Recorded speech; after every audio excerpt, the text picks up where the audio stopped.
What's good, y'all, and welcome to my review of this week's episode of My Hero Academia Season 6. And holy shit, man, what an episode, man.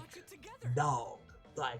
I gotta say, this was probably a top 10 all-time favorite episode of Hiroaka, man. And yeah, after this episode, this is the best arc of Hiroaka so far. This is my favorite one. This has it's already toppled, season 4 is my favorite season of all time. Like I mentioned, it's the second if Overhaul's in here, man, it's a wrap. And Overhaul's in there, man, so yeah, it's a wrap. But this episode, yeah, it's solidified. This is better than the Overhaul arc, and it has now been crowned as my new favorite arc of the season, as well as, or my favorite arc of the series, I say rather, and my favorite season of the series in general, man. But my god, man. And of course, you guys know that next week we're gonna get Izuku versus Class A. I mean, given the fact that Toho just dropped the PV, I think last night after the episode aired in Japan, that a PV that's for that episode. Now, granted, for all I know, that 50-second PV they dropped, I haven't watched it yet because I wanted to wait until after I watched the episode to watch it. It could just be the next episode preview they just re-released on their YouTube channel. But I don't know, maybe they'll probably add a little extra scenes in there, man. But given the fact they just dropped a separate PV just for that fight, I have a feeling that that's where Bones is going to go off. Now, granted, we know that apparently there have been production issues with this whole arc, basically. That's what I've heard. Like I said, I honestly, with how great this season has looked, around this arc has looked, I do question the validity of that. Is Studio C really having production issues, or are people blowing it out of proportion or something? Now, granted, given the fact that the first episode of this arc was indeed outsourced to Studio B, there probably is some credence to those claims. So maybe they are having production issues, and Bones just really is that good, or these poor animators are working overtime, man. Oh my god, bro, I feel so bad for the animators, bro, because of those poor animators. If they are having production, they're probably working overtime, bro. Especially for this next episode, man. I wouldn't be surprised if we get some Sakuga, and that's one of them they really go off with the Sakuga. I don't know if Nakamura's gonna be working that episode as well, or this was his episode. He's like, all right, done with this season, man, I'm good. Or he's gonna be back for the next episode, and it'll have this huge, amazing look to it. We'll have to wait and see on that, ladies and gentlemen. But yeah, we might be getting some crazy Sakuga next week, or not. I don't know. Given the fact that they did a separate PV just for that episode, man, I don't know. I don't know. They might go off. Bones might go off that episode, bro. But I just hope the animators okay and they get some rest after this season's over, man, because they definitely deserve it, man. I've rambled on long enough. This is a top 10 favorite episode. Yeah, let's just jump right into the actual episode, man. My god, there's a lot to talk about here. So we start this episode off right where we left off last week with Lady Nagan telling them the location of where the League and Shigaraki were staying at, which I think this might be the first time, because this is something I didn't even notice or really realize until the episode point, because I'm pretty sure this is the first time I mentioned where we see that the hideout they've been staying at this entire time is actually from that cult they beat up at during MVA that got cut out but brought back in season 6. I don't know how I didn't put that 2 and 2 together, and I'm pretty sure it's the first time they actually mentioned the Creature Rejection Clan by name in the series, but yeah. So yeah, I don't know. I just realized that I was like, oh yeah, that is the same house that when they broke into that place, back in season 5 during MVA. Lol, I'm an idiot. But anyway, so you have Izuku, he's with there with, of course, Hawks, Endeavor, Best Genius. Mount Lady is also there, surprisingly, one with, Cammy Wood as well as Edshot. So, they're all kind of wondering, what should we do, Hawks is, worrying about traps they probably have set up during this place. Well, my boy Izuku, my boy ain't playing anymore. My boy ain't fucking around. He just marches into that motherfucker and just barges in through the front fucking door, man. Izuku, bro, we already know once we saw Izuku's design here, man, everything that he wasn't playing no games no more. But bro, after you see this, you really know that Izuku ain't playing no games no more, man. I was like, goddamn, bro, you just marched into that motherfucker. You just marched into that room, bro. After that, they find this little hologram video thing, whatever the fuck you want to call it, that turns on, and it's revealed that they're basically just mocking Izuku, be like, so this is accurate, that means he's bro, you can, it seems like Tadabi's trolling has rubbed off on All For One, or Dabi got his trolling from All For One, man, but either way, man, this man just mocks Izuku, rubs it in there that, I knew this was going to happen. A person like you wouldn't abandon a person like Nene Nagab, right? I didn't force her to do anything. It was her will. People who experience setbacks in life are called villains. And then when we get to this part, I feel like this part of the episode is more of a social commentary on just like Japan as a society, on like Japan by Horikoshi Sensei than anything else, where he mentions that in the end it's a regulated society. Those that don't fit in are ostracized.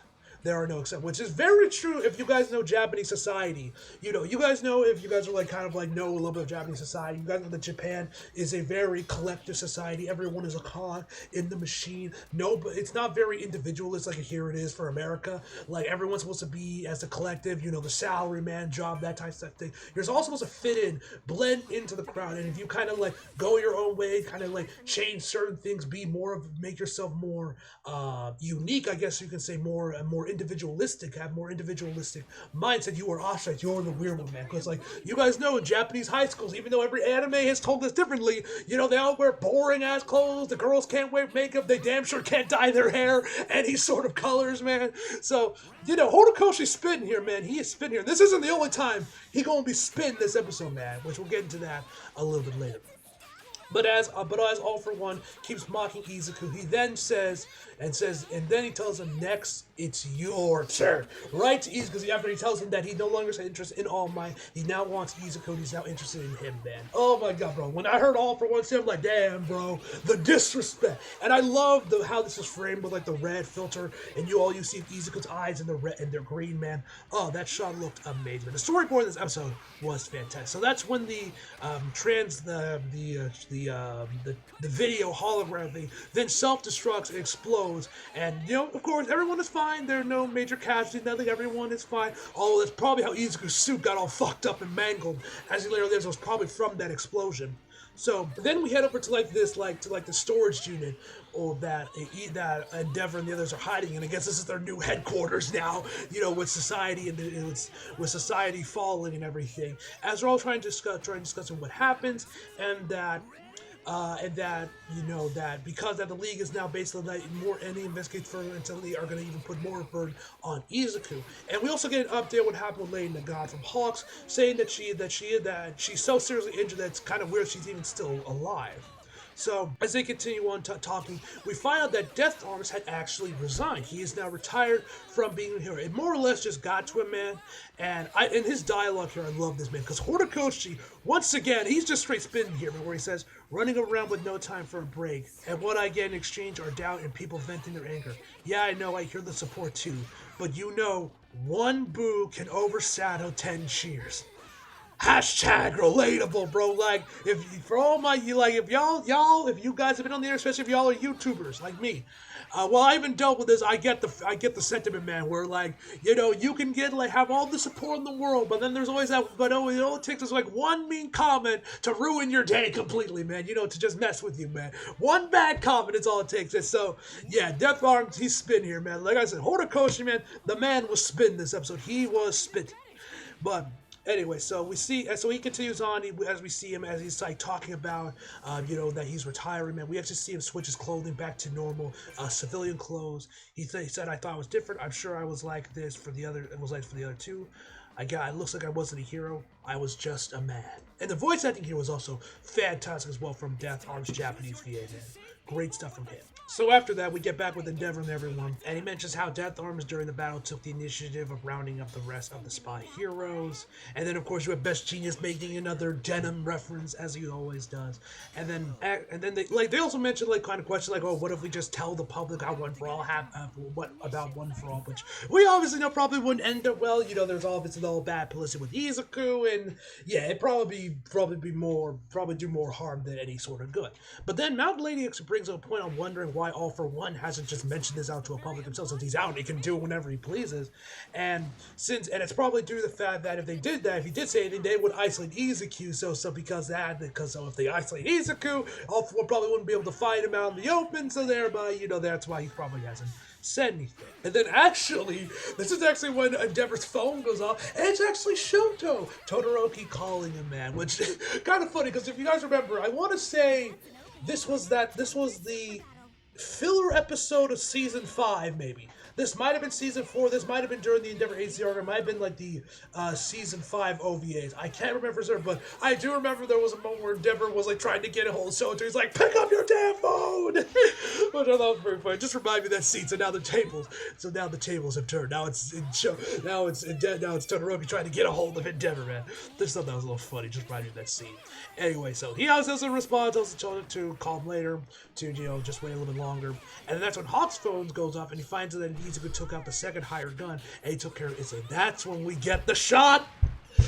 The shot! Now this, as you guys know, was one of the preview stills that Bones released for the episode. Oh my god, this shot looks incredible. Where all we just get a close-up of Izuku's face, his eyes, like all we see is his eyes, man. The green little lines through him, man. Oh my god, bro. And he's like mostly covered in shadows, man. Oh, looks amazing, man. I fucking love that shot, man. Like that I'm gonna try and get that shot on the thumbnail. I guarantee you that, ladies and gentlemen. It goes so hard, man. So then he brings him out to All Might, telling him to be careful, they might explode.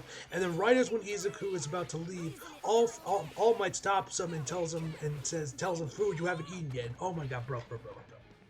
I gotta say, man, the voice acting here was absolutely incredible, man. Like seriously. All Might's Japanese voice actor killed it here, man. I cannot wait for Chris Sabat for the dub to get here with Chris Sabat, man. I know he's gonna fucking go off for this scene, man. Oh, this is incredible, man. So, and the music too, man. The music was incredible here too. Izuku tells him he's fine now, and then this I thought was kind of weird. I don't know if I'm misreading this, but Izuku does say, I can move at the same level as your 100% without backup. So does that mean he can use a 100% of all for one now, or that he can just move around using 100%, but he still can't actually like attack using a full 100%? Little confused in that line, but either way, man, Izuku's gotten stronger since last time, and he really doesn't need All Might, protection anymore.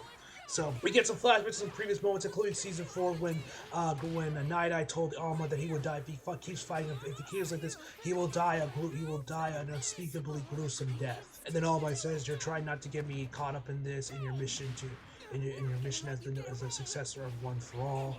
And then I also love the angle here, man, sideways as Izuku slowly starts walking away from All Might as he says, I did swear to protect you and raise you. He tries reaching out for Izuku, and oh my god, the voice acting here, man, when he says, I know how big the burden you must carry is. It's okay to rest. Don't work too hard. I need to tell you these things. And as he falls over, the bento box opens up, man. Voice acting here was great. But then, right after that, we get our first look of Stain, man. Finally, we see Stain. He's now rocking this white coat. Now, interesting thing here that I thought was a little weird is that we don't see his full body. All we do is see him is from the torso up to about his mouth. Now, I could be misremembering here, but I could have sworn that on the volume cover of the manga that features Lady Nagate and Izuku's battle on the cover of it, on the back of it, on the back of the volume, you can actually see Stain's new design fully. Like it's all there. You can see clear as day. Which, given how late we are in the season, man, I assume we're probably not going to get many more looks at all at Stain because of that, because of how late we are in the season and everything. But then again, we might get one more look of him. That's when we'll get like a full look of his full design and everything, man. Then, but yeah, so. Yeah, either way, man, we're definitely not going to get that rematch this season. Like, that is true. We're probably going to, I don't even know when's next time we're even going to actually really see Stain, be back into the fold and actually become like an antagonist or whatever. We might have to wait till season 7 or even season 8 till then. But we'll have to wait and see on that. Either way, man, I dig this white coat he's wearing, man. It looks really fucking cool. And that's when we finally get to the money shot, ladies and gentlemen. The shot of the manga that I also saw as this was publishing in Weekly Shonen Jump. And Bones, man. Oh, my God. This shot, first of all, I love the build-up to it, man. Oh, my God. This shit is ripped right out of a fucking horror movie, man, where... First off, it's raining, it's raining out there. We hear a woman's voice. I think it might be Uraraka, but I think it might just be some random civilian. I couldn't tell for certain, but I think it's just some civilian, although it could be Uraraka. And she mentions that he appears without a sound.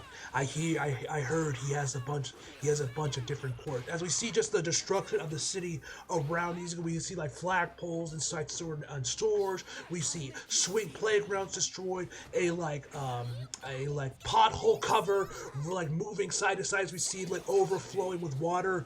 Don't really know how that works, but whatever. It looked fucking cool as well. Isn't that all for one's ability?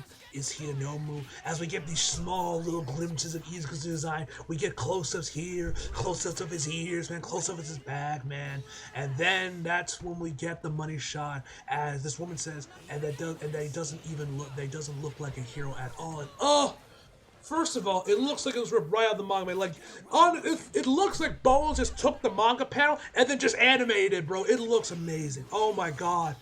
It looks so good, man. Bones killed it, man. And I just, overall how it looks in the anime, I was like, kind of wondering how this was going to look, because you guys know that they had like showed off the design previously and added into One's Justice 2, which I'm sure is the gameplay you guys are seeing right now.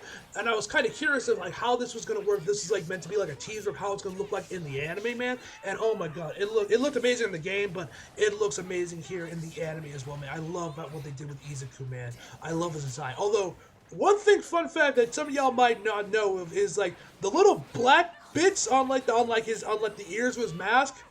That's supposed to be blood. I didn't even notice, man. I thought it was just shadowing, just done by Horikoshi to make Izuku look more menacing, but nah.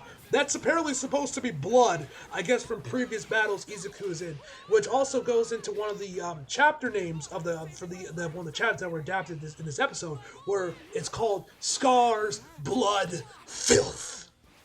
Badass title. That's probably what I'll end up titling this review, honestly, guys, because that's just such a bad name. I honestly wish that's what they called this episode, man, but I get why they called it Friends. It does fit, but a part of me wish they went with the Scars, Blood, and Filth. Well, I mean, that title just goes hard, man. Yeah, it looks amazing, man. I love Izuku's design here in the anime. He looks incredible. Anyway, we're back with Endeavor. He tells Izuku that they seem to finally be getting a date when they can get some overseas heroes officially dispatched over here, so that should help Izuku. And then Izuku tells him that, you know, I'm fine. And then, bro. Clearly somebody at Bones loves Batman the Anime. Or maybe this was Horikoshi, because then, you guys know in the opening, the intro of Batman the Anime series, you have the ending of the shot where, like, the lightning flashes and you see Batman for a second before it goes back into darkness. They do that exact same thing here, only this time Izuku's eyes turn red. It looks amazing, man. Oh, it looks so good. And I just love how Izuku just looks in general. Him all hunched over and shit as he's like walking, bro. Oh, it looks so good. I just love how hunched over he is. He looks like a fucking demon, man. It's so fucking cool. And then, of course, you got the other wielders telling him, hey, bro, relax, bro. You can take some time off, bro. Your wounds ain't healed yet, my dude. But, of course, they ain't listening, and that's when we return back to the Quiet Council. Nana mentions that her feelings have become a burden. Then you have the Blackwood guy, I forget his name, saying that everything's equal with the kid, for better or for worse. The manifestation of our quirks has allowed him to put into practice his guiding principle. To be a superhero who has people in trouble everywhere. His path is correct. And this is when Jotaro comes in there, man, which... There's something about Jotaro that I'll mention in a second that I thought was pretty fun, which is how this episode was ending. We'll get there in a second. He says he can't stand still. He can't stand still, especially under these circumstances. That's what it means to have all for one. To have one for all. However, if there's one thing Izuku Midori needs right now, it would be... Cut! We then get a montage of Izuku saving a bunch of civilians, and like when we see them like actively being scared by him, like he saves like these group of villains, and then this woman makes like, oh my god, he has multiple quirks, you work for all for one. He says no, and then they just all run off, and then that's good. That's good then, great, we're fine, we're really fine, and they run away. We give him, and also I gotta say, the voice acting from Izuku's Japanese voice actor, man, fantastic woman. I can't wait till we get to Justin, which, I'm very curious to know how Justin's gonna handle this, because like I said, I saw a lot of people, I don't know if I mentioned this before, but I did mention in my reaction to the episode, that I saw people, like, a lot of people were like, I like this one tweet, doubting, like, when we got the next episode preview for last week's episode, and I'm like, oh my god, how the hell is Justin gonna do this scene, you know? Obviously, there was a lot of people that, which understandable, like, man, if you were someone that is real, that only knows Justin Bieber from his role as Izuku, and just basically Funimation just kind of almost, like, typecast him to, like, only voice characters that, like, that are like similar to Izuku or just straight up kids, you wouldn't really know the range he's got. But if you've seen Classroom of the Elite like I have, you know he got range and he got that dog in him. So I know Justin's gonna kill DC when we get there, man. If you guys follow me on Twitter, you guys know I was actively like being the guy that like Robert Pattinson fans would be like when he was cast as Batman, be like, nah, bro, his indie movies, watch his indies movies. He's an amazing actor. That was me with Justin Briner, like bringing up Classroom of the Elite constantly, like so many tweets. But anyway, man, I can't wait until Justin gets here, man. It's gonna be awesome. Anyway, so we get another amazing shot of Izuku as he's like gliding through the air, saying, "I have to stop the League of Villains. I won't let them hurt anyone else. I need to complete all for one." We see him facing off a bunch of other villains and saving people. Then we get the other money shot where we see shots of all the different classmates of Class A all smiling, saying, "In order to smile," as he says, "in order to smile with everyone again." Oh my god, this shot also goes too hard. It looks amazing. This is another shot I saw for the manga. It looked amazing, but it looks incredible. The anime as well with the colors and everything. Looks so good, man. Bones once again knocked it out of the park with his episode. So as Izuku is continuing on his death march, which also what it feels like he ends up tripping over his feet and then falls to the ground before he can back up, and that's when he's met up with another villain called Dictator. Which I thought was a funny name, but given his quirk, it makes sense. Where basically he can basically control people like puppets, basically, and the only way to break the spell or the control he has over them is to either hit the targets he's affected, or hit him or be able to knock him out. But of course, Izuku can't do that because he's using civilians as meat shields. So obviously, Izuku can't really do much against them because the officers just want to hurt them. We also found that Crust was the hero that brought this dude in about 5 years ago. So as Izuku's trying to think about a solution, first of all, I love how this was shot and filmed, where they really played with depth of field, focus, kind of being being out of focus. There's little colors around certain parts, body parts, man. It overall just looks really fucking good, man. I love how this looked as they all storm Izuku, take him down to the ground, and they rip his mask off, and he says, "I will break the spell over you. I'm thinking of a solution right now." This is when Bakugo comes in there, man. And I love how his AP shot looked. I saw a tweet from the guy that I follow, that My Soccer Academia always retweets him, that reviews the episodes, top of the animation and everything. He mentioned that I forget the dude's name that animated the section, but that apparently the dude that animated the section for Bakugo's AP shot actually used sparklers as reference for Bakugo's fires here, explosions here, and it looks amazing, man. Seriously, it looked absolutely incredible. So, remember when I said there was something funny with JoJo I want to mention? Here it is, where they literally play the clip of the second user saying that the one thing Izuku needs right now, and then cuts over to Bakugo as he's calling up everyone saying that he's found them, and the title card "Friend" pops up. I just thought that was funny because as I mentioned in my review last week, there's apparently theories out there that the second user is somehow a time traveling Bakugo from the future or something. I just thought that was funny, man. I thought that was funny that this was all that how this was edited, man. Also, we also got a new render for Izuku for the commercial cards. I actually thought they were going to use right here was a shot we got a few weeks ago where we saw Izuku's eyes, where he looks all depressed, dead, and lifeless. Looks like he's seen some shit, man. But they actually didn't use that shot. They actually used a shot of Izuku as he's what we saw from earlier on the episode when the woman says he doesn't look like a hero. It looks amazing here, man. Oh my god, bro. Bones absolutely knocked it out of the park right there, man. But anyway, that's when we return back to UA, and Bakugo ripping up the letter, and he suspects that he's up there he's working with Endeavor and everybody. And Ito's like, "Yes, what do you mean guess? Didn't you check? Called it check." And of course Tokoyami can't get a hold of him. Bakugo can't get a hold of Best Genius, and of course, and as we saw, Todoroki can't get in hold with Endeavor. So they all suspect that they're hiding something from them, and most likely that they all are worried too. And then we find out that given everything that's been going on right now, everyone in Class A has been held back again. Yes, ladies and gentlemen, you have Bakugo, Izuku, all of Class A. They paid their dues. They've been exceeding everyone's expectations. They were on the front lines of the battlefield against the League of Villains. And what do they get for their troubles? Getting held back again. You hate to see it, man. You hate to see it.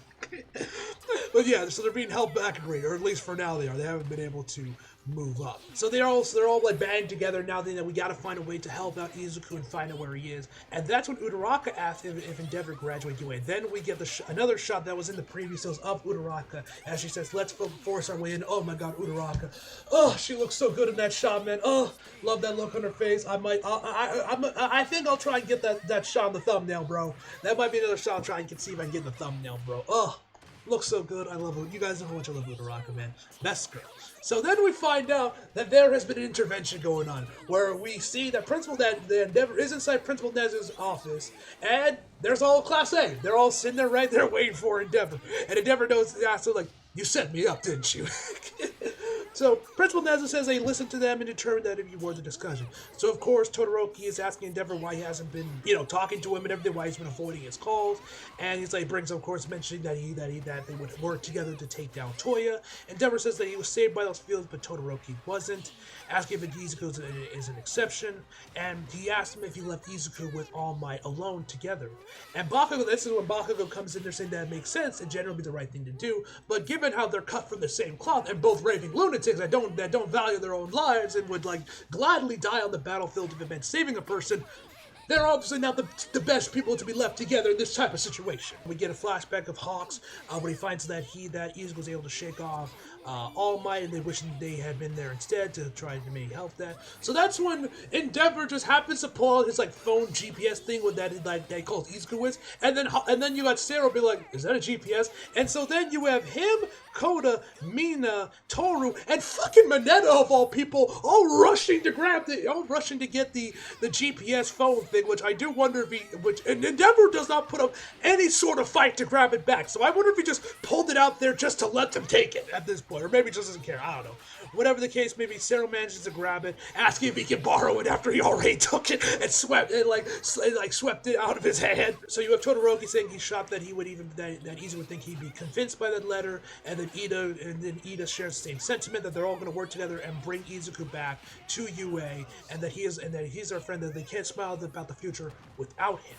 And so Endeavor obviously mentions how it's dangerous outside. There's no order. And then Principal Nezu says, "You've grown up, Todoroki."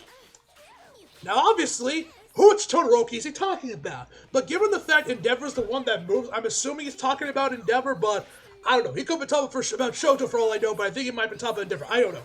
Like, bro, could you have not used his first name or just said Endeavor, bro? This is kind of confusing. Whatever the case may be.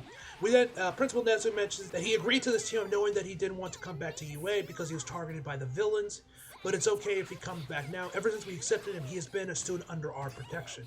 And then this is when the camera zooms in on Uraraka, as we actually get a flashback of when she was accepted into UA, man. Oh, my heart, bro. My heart melted when I saw this scene, man. You guys know what's Uraraka. Best girl, man. So, loved this. It was really cool to actually see Uraraka actually graduate, or when she got her acceptance letter, or I guess acceptance hologram into UA, man. That moment's pretty cool, man. And Uraraka, man, you guys know I love her. Best girl. Anyway, Endeavor brings up another question about him returning there. What would be about the safety of the evacuees? And then there's still some hostility among some of the civilians, and they obviously still don't like heroes. And Principal Nezu tells him that he didn't accept our status as a designated shelter just because of the size of UA, but also because of the extra security members, the extra security they use on the barrier to prepare for the school festival. But they ended up not using it, so now is the perfect time to actually see how it actually works. Which I'm curious to know if we're actually going to see this barrier at all, like later on this season or in season 7. Because I'm kind of curious to know what this extra barrier looks like, man. What is this, like these extra secure barrier they created for this? I'm curious to see what it looks like. Anyway, that's when we cut back over to Izuku. The other one's being met with Class A, and then so then Todoroki and Momo managed to capture the jailbreaker, and then Momo says, "We did it, Bakugo," and then of course Bakugo's like, "It's great explosion, merger, God, dynamite." And Momo says, "Please excuse the error." That scene was pretty funny, man. So Uraraka tells Izuku that they're here because they're worried about him. And of course, Izuku's like, "Oh, don't worry, I'm fine. You guys don't need to worry. Get out." And then Bakugo starts clapping. You know what this scene reminded me of? You know what this scene reminded me? It reminded me of that scene from Resurrection F when Vegeta was just clapping with this giant smile on his face. You guys remember that? Like, I just saw that, man. I just remember that scene, man, from Resurrection F. If I remember correctly, that was Resurrection F. In Super from America. I might be wrong, it might be later on in Super, but yeah, that scene, man. Like that, you just see Bakugo crap like, oh, that's great! Just what I expect from the All Might successor, man. You gotta love Bakugo, man. I enjoy when he indulges in some trolling, man. You gotta love it. So then he asks him if he's able to smile now. And Izuku says, in order to smile for everyone to live in peace, I have to go. That's why. He activates One for All, tells everyone to get out of his way, and then Bakugo says, make us, you all might wannabe. And then, yeah, that's where the episode ends. On this amazing shot of Izuku, like crouched over, staring down the rest of Class A, and it's like kind of like a Dutch angle. Looks really cool, man. And yeah, that is where the episode ends, ladies and gentlemen. Like I mentioned at the start of the video, this is probably a top 10 all-time favorite episode of Hero. And also, another thing I mentioned, I don't know if I mentioned this before, but the music in this episode was absolutely incredible, man. I love the music in this episode, man. So good, man. You guys know how much I've been gushing about the OST this entire season, man. So yeah. Anyway, next week is when we, of course, get the big fight between Izuku and Class A. Will we get any, like, crazy amounts of Sakuga in that episode? We'll have to wait and see, given the fact it's gotten its own PV. Maybe, I'm kind of hoping maybe Bones will also release a key visual, maybe to go with the episode, because the manga volume cover for this whole fight goes really hard. It's probably, like, my favorite of the series so far, man. So, please. I was also kind of hoping that would be the key visual of this entire arc, honestly, man, but at last it was not. But hopefully, maybe, we'll get a key visual of this. Please, because I would love to see that with the anime, man, with the anime, look of it too, man, because I love that cover. But yeah, episode's gonna be insane, man. I can't wait. I've seen a handful of manga panels from this season, from this fight, man. Ooh, Uraraka and Bakugo, bro. Ooh, peak fiction incoming, man. Peak fiction, the peakest of fiction incoming. That episode, depending on how it is, especially if it has Sakuga in it, might end up topping the Shigaraki episode. It's my favorite all-time episode of Hiroaka, man, from season 5. We'll have to wait and see on that, ladies and gentlemen. But either way, guys, that is when we end this video off. Overall, I give this episode a 10 out of fucking 10, ladies and gentlemen. So as always, hope you guys enjoyed the video. Like if you did, subscribe if you're new. Follow me on my socials if you feel like it. Links down in the description box below. And as always, come back for more. See you guys next time. She's too